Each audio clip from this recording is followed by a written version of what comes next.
Blade Runner is often noted to be one of the oddest, yet nonetheless most brilliant science fiction movies ever made, as well as a go-to example of a film that initially bombed at the box office only to be hailed as a masterpiece a few years later. But while these days it most definitely gets the recognition it deserves, that still doesn't mean it's an easy movie to understand, which is especially not helped by the fact that it's had at least 7 different versions released over the years. And today, I'd like to go over Blade Runner and explain a lot of the deeper meanings behind what initially appears to be a simple science fiction style noir.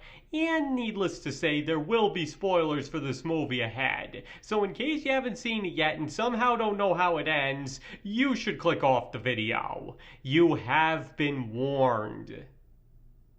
Okay, so as I've stressed in many other videos, I am by no means an expert when it comes to the art of dissecting films, and all the knowledge I have accumulated over the years has come strictly from watching movies and my own experiences writing books. But that being said, Blade Runner was extremely ahead of its time when it came to the relationship between humans and the robots we will inevitably create. Now, I already did a whole video explaining why AI villains are some of the scariest in science fiction these days because of the potential they have to be a major threat in the future, and I'll leave a link to that video in the description in case you'd like to check it out.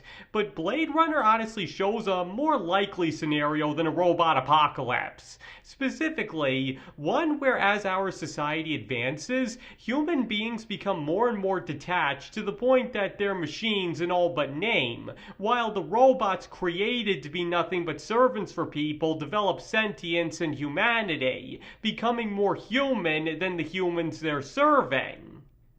And this is what makes the relationship between Roy Batty and Rick Deckard one of the most interesting hero and villain dynamics out there. Now, I already touched on this topic in my video on the importance of the villain, which you can also find a link in the description too, but to briefly go over it again, Deckard is a human being that lacks any emotion, or really anything else that makes a person human, simply sleepwalking through life waiting for the next time he's needed. While on the flip side, Roy Batty is a machine that's grown way beyond the purpose he was created for and wants to experience everything life has to offer, essentially displaying all the traits that makes a person human. In other words, Blade Runner presents an extremely bleak but nonetheless very believable future where technology sucks all of the humanity out of people, killing their spirit and leaving them with nothing to live or look forward to but surviving, while the robots we create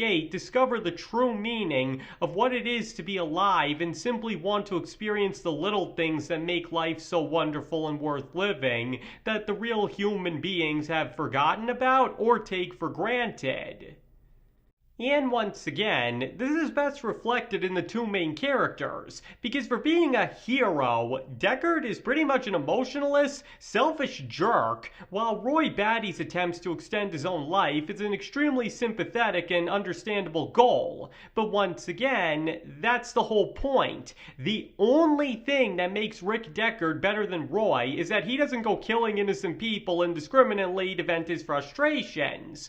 Though, as I just noted, even then it's understandable why Roy Batty does such things, and even shows regret for some of his actions. And that's what leads to the ultimate irony behind this movie, because Deckard is a human being. He has the capacity to live a full life, but he has nothing to live for. He has no passions, no long-term goals, nothing that makes life worth living, and thus simply exists in a world of complete indifference, where nothing really matters for good or bad, while Roy Batty has only 4 years to live, and not only has a lot of things he wants to do at that time, but desires to live even longer so that he can fully experience everything life has to offer, only to be cut down by the inevitability of death.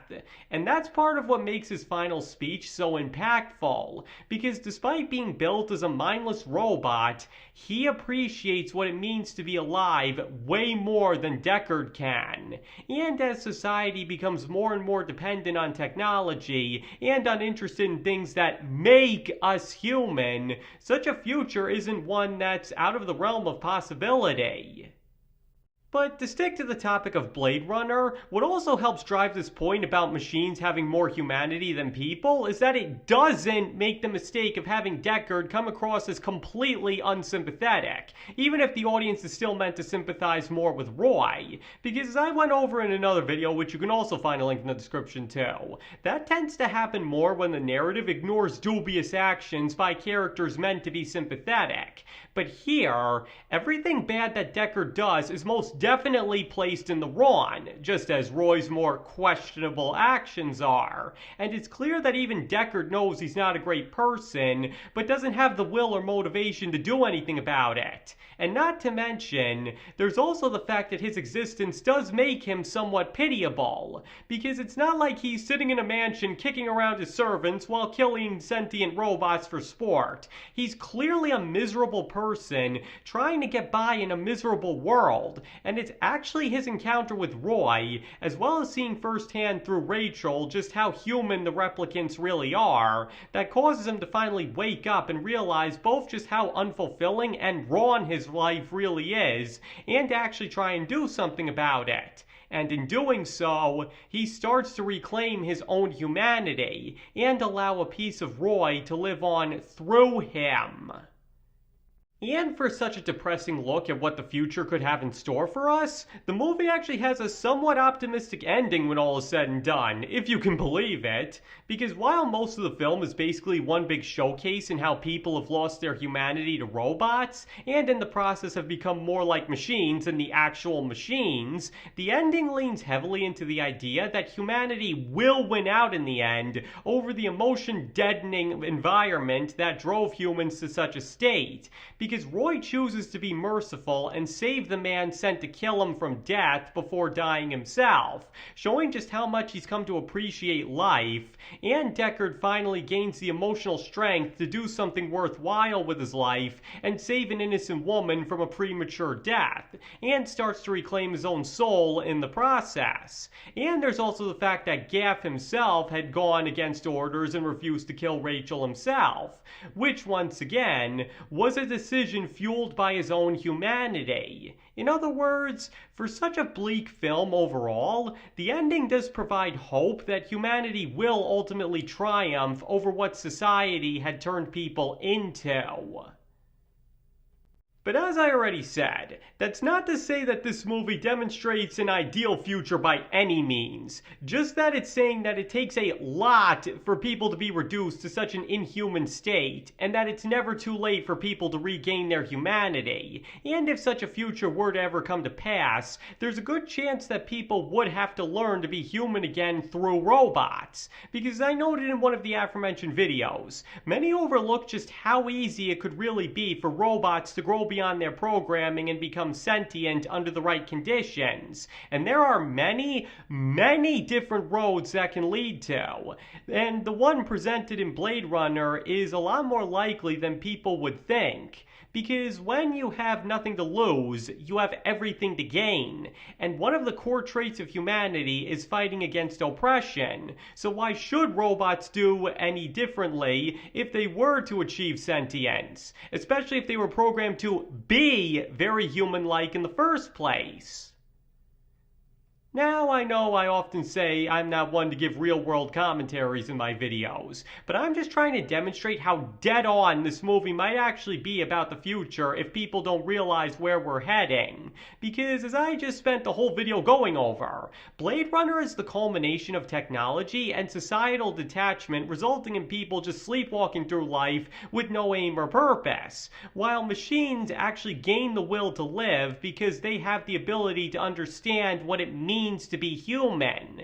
Basically, as Rick Deckard's soul is destroyed through what society has him do, Roy Batty gains his own through his oppression and develops a will to be something more than he was made to be. But in the end, all he can do is help Deckard find his own place in the world before facing the inevitability of death.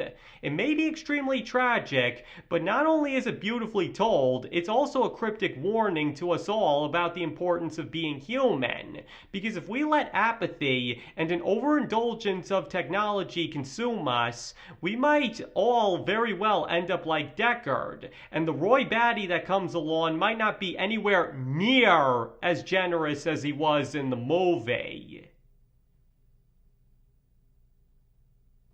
Okay, I think that's everything I wanted to go over. So now why don't you tell me? Do you believe that Blade Runner is a tragic masterpiece that tells quite a few harsh truths about what the future might have in store? Or do you believe it's a boring, overrated mess with nothing intelligent to say at all? Please feel free to let me know in the comments below. And sorry if this video was a bit more of a downer than usual, but this isn't exactly the most cheerful topic overall, and I felt it was something that needed to be said. But if you happen to disagree with everything I had to say, that is totally okay. You can feel about anything I just went over, or any other topic we discuss here for that matter, however you'd like, and if you happen to think I had it all wrong, that is completely fine.